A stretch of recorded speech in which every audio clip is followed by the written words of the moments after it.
Fernanda Valim, a minha área é língua portuguesa. Eu fui do PRD em 2013 e ingressei no mestrado profissional do Pedro II em 2015.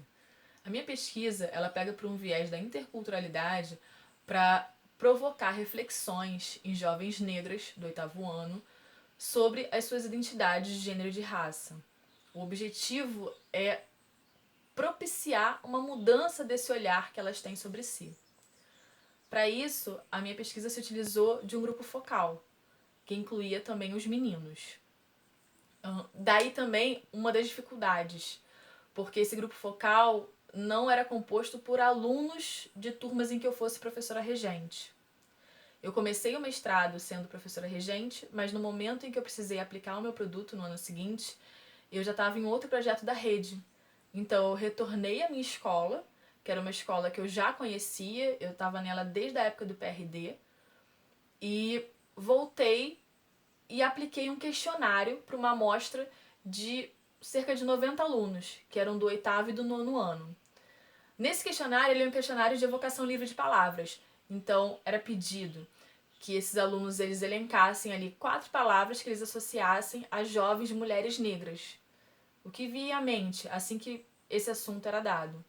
E eles botavam as palavras, colocavam também quais eram as mais importantes dessas 4 e justificavam a escolha dessas palavras. A partir dessas respostas, eu consegui ter um recorte temático do que seria interessante trabalhar no meu caderno de atividades.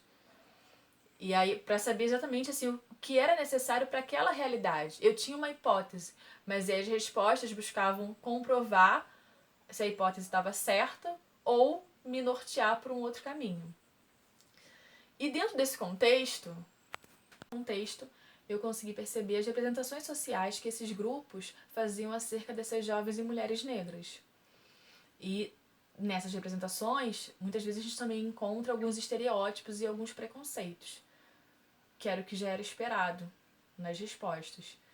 A partir disso, eu iria elaborar as atividades, que consistiriam em leitura, interpretação, um momento para debate e, ao fim, uma produção textual, visando desconstruir essas visões negativas acerca dessas meninas e mulheres negras. É importante também salientar que as produções textuais ficavam sempre ao final. Para quê? Para ver se aquela aula, se o discurso que era tido no começo da aula, que muitas vezes poderia ser dialogado e influenciado pelos outros atores ali no debate, se ao final na produção do texto, esse discurso ele ia permanecer ou ele ia ter uma nuance, alguma modificação, mostrar algum tipo de reflexão de acordo com aquela aula. E aí, nesse sentido, também é importante salientar como foi feito esse produto. Então, esse questionário ele vai me dar um norte dos eixos temáticos que vão ser contemplados dentro do produto, e daí também a divisão em 3 unidades. O meu caderno de atividades pedagógicas ele teve 3 unidades. A primeira unidade vai contemplar a mulher negra na mídia, ou seja, essa falta de representatividade ou essa hipersexualização, enfim.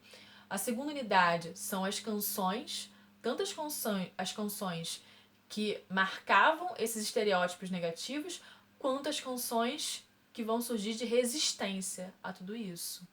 E a terceira unidade, que vai contemplar as cenas do cotidiano dessas mulheres. Então, mostrando o quanto elas estão ali em vulnerabilidade social, principalmente quando a gente pensa nas diferentes violências que elas vão sofrer. Seja violência doméstica, feminicídio, que vai incidir majoritariamente sobre esse grupo de mulheres, seja também a questão salarial, a diferença salarial entre elas e as outras mulheres, e até em relação aos seus parceiros, aos homens negros, a questão também da solidão dessas mulheres. E, diante disso, então, montadas as atividades pedagógicas, a gente pensou que o caderno, muitas vezes, ele vai ser consultado isoladamente. Então, sentimos a necessidade, meu orientador e eu, de inserir nesse caderno de atividades pedagógicas um pouco do referencial teórico que vem na dissertação. Então, o caderno ele começa, o índice ele foi pautado nessas demandas aí temáticas que vieram das respostas dos questionários. Tem uma breve apresentação para nortear o leitor nessa perspectiva da interculturalidade. E depois um pouco de arcabouço teórico sobre essa questão de raça e de gênero, tentando uni-las, né, de um ponto de vista da interseccionalidade.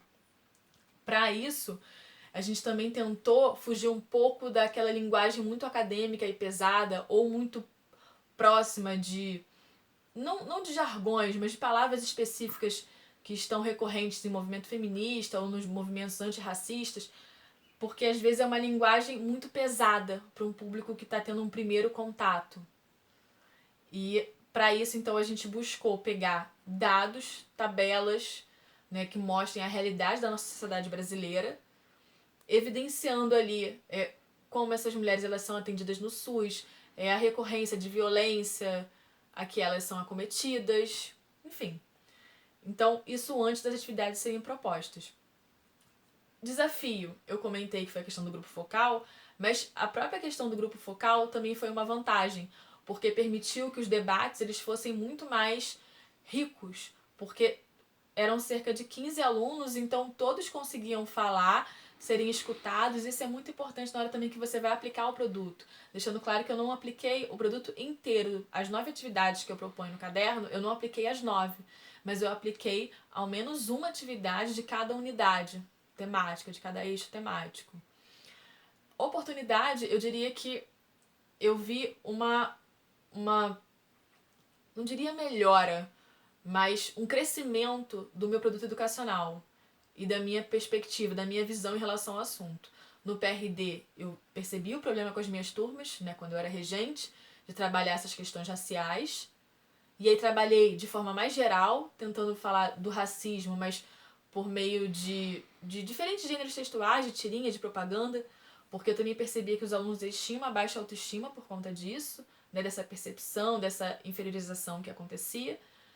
Mas eu não fiz um recorte, eu não abordava de forma geral, para eles perceberem de onde vinha, mas não havia um link tão direto com dados da nossa sociedade. De mostrar ali, olha, mas mulheres negras sofrem mais violência doméstica do que as outras. Vamos pensar sobre isso? Mulheres negras ganham menos do que homens negros, do que mulheres brancas, do que homens brancos. Por quê? Vamos refletir sobre isso. Essa profundidade e essa divisão de eixos temáticos e esse amadurecimento eu fui tendo ao longo do processo e principalmente no mestrado. De perspectivas para o futuro, eu penso em mais para frente fazer um doutorado, continuar fazendo concursos públicos e talvez em algum momento dar aula para faculdade particular. Aí tudo isso são planos ainda.